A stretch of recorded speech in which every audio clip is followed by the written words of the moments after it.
A man is walking across a bridge and he sees someone about to jump. So he sprints over, grabs the guy by the collar and says, "Don't do it. Are you religious?" The man looks at him, tears in his eyes, and says, "Yes." So the rescuer smiles and goes, "Me too." "Are you Christian or Buddhist?" The man says, "Christian." The rescuer nods enthusiastically. "Me too." "Are you Catholic or Protestant?" The man says, "Protestant." The rescuer is beaming now. "Me too." "Are you Episcopalian or Baptist?" The man whispers, "Baptist." "Me too." "Are you Baptist Church of God or Baptist Church of the Lord?" The man sniffs and says, "Baptist Church of God." And the rescuer says, "Me too." "Are you Original Baptist Church of God or are you Reformed Baptist Church of God?" The guy wipes a tear. He says, "Reformed Baptist Church of God." At which point the rescuer's face just goes completely cold. He shoves the man off the bridge and yells, "Die, heretic." That joke was actually published in The Guardian back in 2005. And the reason it still resonates so powerfully today is that it exposes this completely irrational yet universally recognized glitch in our psychology. We laugh because we know it's true, even if we really don't want to admit it. And once you see that glitch, you start noticing it everywhere. In the 1970s, British schoolboys were split into groups based on how many dots they guessed were on a screen, and they willingly took less money for themselves just to make the other group lose more. A 2025 study pinned down the exact psychological trigger that makes ordinary groups turn vicious. There is a reason your partner picks a fight about the dishwasher that has nothing to do with the plates. In the Balkan Wars, young fighters on opposite sides wore the exact same designer sunglasses and Rambo-style headbands. And 300 years ago, a satirical novel described two nations fighting endless bloody war over which end of a boiled egg to crack first. All of it comes down to one bizarre, almost counterintuitive human truth. We often save our absolute most vicious hatred for the people who are 99% identical to us, which makes no logical sense. And this phenomenon actually has a formal name. To really understand the mechanics of it, we have to look at a concept historically known as the narcissism of small differences. It's an idea that was first coined in 1970 and then significantly expanded upon in 1930 by Sigmund Freud in a pretty famous book on civilization, so it goes way back. And the foundational idea here is that when individuals or groups share almost everything, the same language, the same religion, the same homeland, or the exact same hobbies or core beliefs, they start to feel like the tiny, minuscule things that make them different are actually massive chasms. They zoom in on those microscopic differences and just blow them completely out of proportion. And they can end up despising each other far more than they hate completely different strangers, which on its face just sounds entirely backwards. You would think having 99 things in common with someone would guarantee an alliance. You should be best friends. But instead, those tiny remaining differences become glowing targets for built-in human aggression. So why does that 1% difference drive us so crazy? What is actually happening in our brains there? Well, to grasp that, we have to examine this sort of invisible wall that protects our sense of self. There is an older anthropological concept that suggests humans have a taboo of personal isolation. What that essentially means is that we have a deep, desperate, fundamental need to feel separate and distinct from the people around us. We construct our identities by defining where we end and where someone else begins. So when a group or a person is 99% similar to you, it triggers what psychologists actually call a distinctiveness threat. It blurs the line of what makes you uniquely you. Think about it like a blurry photocopy. If someone is completely different from you, they are a completely separate picture. Like you are a photograph of a cat, they are a photograph of a skyscraper. There is no confusion there, no overlap. But if they are almost exactly like you, it feels like they are smudging your own identity. They are a slightly shifted, overlapping copy of you, making your edges less sharp, making you feel less real. That analogy captures the psychological anxiety perfectly. The threat to your distinctiveness feels like a literal existential threat to your identity. And this is not just some abstract philosophic theory. We actually have concrete lab proof demonstrating just how far people will go to protect those blurry edges. Back in the 1970s, there was this highly influential psychology experiment involving British schoolboys. It is known as the minimal group paradigm. Researchers basically wanted to see the absolute bare minimum requirement needed to make humans form tribes and turn on each other. So what did they do? They divided these boys into groups based on completely meaningless, entirely arbitrary things. They gave them fake differences, very fake, like they would ask the boys to look at abstract paintings by Klee and Kandinsky and state a preference, or they would flash a screen full of dots for a fraction of a second, have the boys guess how many dots there were, and then arbitrarily label them as dot overestimators or dot underestimators. The labels meant absolutely nothing. There was no shared history, no real competition over resources, no ideology. But the boys did not just shrug it off. Knowing human nature, you can probably guess they acted like being a dot overestimator was some kind of sacred bloodline. The behaviour shifted almost immediately. The boys consistently penalised the other group, just based on the dots. They gave more points and financial rewards to their own in-group members. But the most revealing part, the part that really proves this narcissism of small differences, is that they would frequently choose to take less for themselves if it meant making the gap between their group and the other group wider.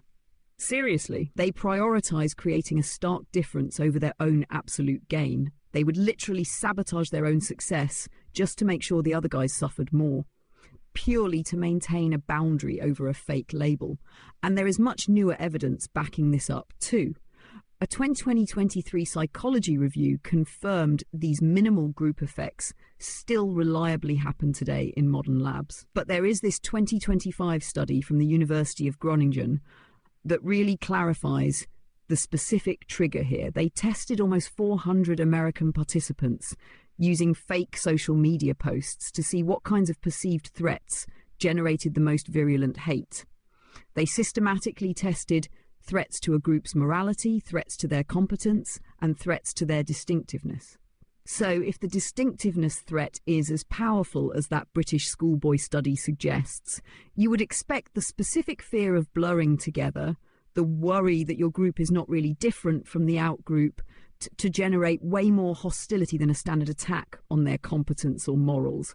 And the data completely supports that. The study proved that threats to a group's distinctiveness produce significantly more hate than the control conditions. It is a scientifically confirmed trigger for intense hostility. When you tell a group, hey, you guys are actually basically the same as your rivals, they do not say, oh good, we can be friends. They absolutely panic and attack. They freak out, which perfectly explains the absolute chaos of modern internet culture. If you look at social media platforms today, specifically places like X, TikTok and Tumblr, the most vicious scorched earth feuds do not happen between wildly different groups. Not at all. A heavy metal fan is not spending their weekend sending death threats to a classical music enthusiast. The absolute worst, most toxic behaviour happens inside fandoms. It is the rival shippers within the same television show fandom, or the fans of different individual members of the exact same boy band. To an outsider, they are completely indistinguishable. They are all just super fans of the same pop star or the same video game. But inside that bubble, that 2% difference is treated like high treason. A disagreement over a minor character arc becomes a full-on moral crusade. And what makes it so much more dangerous today is the algorithmic architecture of these platforms. Because conflict drives engagement, the platform rewards the feud, trapping these groups in an echo chamber where that 2% difference feels like a life or death 100% difference. It just becomes a perpetual outrage machine. But it is very easy to dismiss all of this as just internet drama, or write it off as laboratory experiments with schoolboys acting out. The truth is much more pervasive. This exact same distinctiveness threat infects our most intimate bonds and our most passionate social causes. Now, you might be thinking, fine, I can see how this works with strangers online or avatars hidden behind a fandom handle. When you are in a crowd, your identity is fragile, so you attack the near neighbour. But does closeness actually breed this kind of vicious conflict when you are deeply in love with someone? Or is this strictly a crowd psychology thing? It absolutely happens in romantic partnerships. There is a fascinating 1993 psychiatry paper that examined the presence of hate and hostility in close love relationships. The paper argued that in a deeply intimate partnership, total sameness can subconsciously feel terrible, terrifying. Think about it. When you spend all your time with someone, you finish their sentences, you share a home, you share finances, you can experience a genuine fear of merging. It can feel like you are losing your distinct identity entirely because the boundary between you and them is dissolving. It is like psychological claustrophobia, almost like a mini ego death where you suddenly realize you and your partner are basically operating as a single organism. And to prevent that complete merging, to stop themselves from losing their sense of a separate individual self, partners will subconsciously hunt for, or sometimes completely invent, tiny differences to fight over. So when your partner picks a massive relationship ending level fight over, say, the right way to load the dishwasher or how to fold a towel, they are not actually mad about the plates. Usually, no. The small difference is doing a psychological job. It keeps the boundary walls up. It allows the person to say subconsciously, I am still me and you are still you. Because look at how wildly different our opinions on dishwasher optimization are. It is hilarious, but also kind of tragic. It achieves individualization, even if the method used to get there is a ridiculous, exhausting argument. It is a defense mechanism against disappearing into the other person. Now, if this distinctiveness threat is happening subconsciously in our own kitchens over a dishwasher, what happens when 1,000 people or an entire social movement feels that same threat? Well, a 2025 paper in the International Review of Social Psychology actually looked into factions inside social movements to answer that very question. Imagine an established older wing of an environmental activist group and a newer, slightly different, perhaps more radical wing of the exact same movement. The paper found that the fiercest hostility from the established group is not directed at the actual real-world opposition, like the fossil fuel executives or the politicians they are protesting. Nope, it is directed at the near neighbour, the people in the newer wing, because they are a threat to the brand. The near neighbour is viewed as a symbolic threat. They are competing to represent the group's overarching identity. The actual enemy, the opposing politicians, are entirely different, so there is no identity confusion there. But the group that agrees with you on 95% of the issues, they are encroaching on your territory. They are a threat to your distinctiveness. So the internal policing becomes incredibly vicious. This reminds me of that classic 1979 comedy movie set in ancient times. It completely mocked this dynamic decades before the 2025 paper put data to it. There is a fictional anti-Roman group in the film called the People's Front of Judea, and they absolutely despise the Judean People's Front. They have identical goals. They both violently hate the Roman occupation, but they spend all their time sitting around bitterly hating each other over microscopic ideological purity tests. It is art mirroring human psychology flawlessly. The closer the ideology, the sharper the knife. But bickering couples and squabbling activists are one thing. We can laugh at the dishwasher arguments and the ancient political factions. What happens when this desperate need for boundaries scales up to a national life or death level? This is where the concept leaves the realm of comedy and takes a much darker historical turn. If we examine the 1990s Balkan Wars, there is a 1997 book on ethnic war that provides incredibly sobering insight here. Under the previous regime in Yugoslavia, for about 40 years, the state heavily smoothed over ethnic and religious conflict. The two main groups lived deeply mixed, integrated lives. They attended the same schools, they intermarried heavily, they shared neighborhoods, and they became incredibly similar in their daily existence. So practically speaking, the day-to-day cultural differences had almost completely evaporated. They were essentially the same people living the same lives.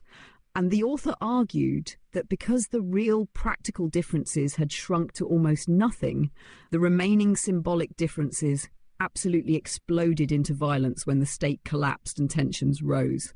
The smaller the real difference between two populations, the more important the differentiating mask becomes.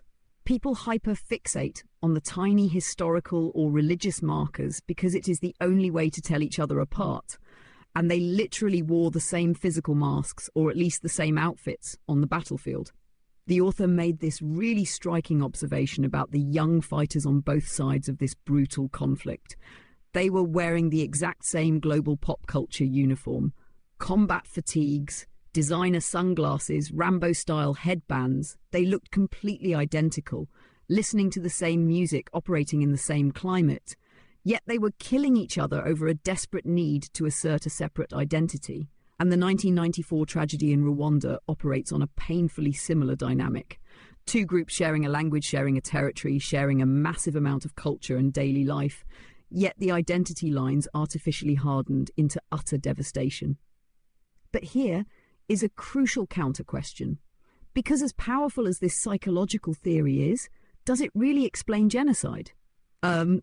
Did ordinary people who were sharing sugar with their neighbours on Tuesday just spontaneously snap on Wednesday because of a subconscious distinctiveness threat? It just feels like too neat of a psychological explanation for something so organised and horrific. And that is a very necessary limitation to point out. A 2000 academic paper on the banality of ethnic war argues heavily against the idea of spontaneous mass neighbourly rage. It asserts that these conflicts were not driven by everyday people suddenly experiencing a psychological break over small differences. Instead, the violence was driven by organised bands of armed thugs, criminals, and cynical politicians who actively engineered and exploited the situation for power. So the violence was not just a sudden psychological manifestation of the masses. It was a mechanical, engineered process carried out by opportunists. Most ordinary people in these conflicts were described as mild, terrified, and bewildered by what was happening around them. But what is crucial for our understanding here is that both of these perspectives hold a necessary piece of the puzzle. The psychological theory, the narcissism of small differences, explains the toxic rhetoric. It explains the narrative that those cynical leaders use to justify the division, to whip up fear, and to convince a population that the neighbour who looks just like them is secretly an existential threat. The psychology explains the propaganda, and the 2000 paper on political thugs explains the actual physical mechanics of how the violence was executed. So what does this all mean for you and me? If this psychological trap is hardwired into our fundamental human need for identity, if we are prone to attacking the near neighbour just to prove we exist, how do we stop ourselves from falling into it? We absolutely need practical solutions. Because while this glitch is deeply ingrained in our psychology, it is not impossible to overcome. We have agency here. There is a famous 1726 satirical novel. It is actually one of the earliest examples of literature pointing out how absurd this behaviour is. In the story, there are two neighbouring nations fighting a vicious, bloody, endless war over an egg. Specifically, the war is fought over which end of a boiled egg should be broken first, the big end or the little end, the infamous war of the big Endians and the little Endians. And the first solution to this entire phenomenon is simply noticing the trick: self-awareness. When you catch yourself in the middle of a heated argument or an internet feud or a workplace rivalry and you recognise that you are fighting a bitter war over a 2% difference, it instantly diffuses the anger because you see it for what it is. It is like waking up from a trance and realising, wait a minute, I'm just arguing over an egg. This is not about my core identity. This is about the dishwasher. Awareness is always the first step, because it strips the argument of its subconscious power. There is also highly practical, actionable advice for overcoming this, particularly drawn from the business world. A software management blog looking at conflict resolution and team building highlighted a few strategies that actually work to bridge these tiny gaps. The first strategy is to raise the stakes, which means introducing a bigger problem. Shared, urgent, high-stakes goals sweep small differences aside. For example, imagine two co-workers who constantly bicker over minor office details. They are fighting over the metaphorical 2% difference in their workflow: the egg.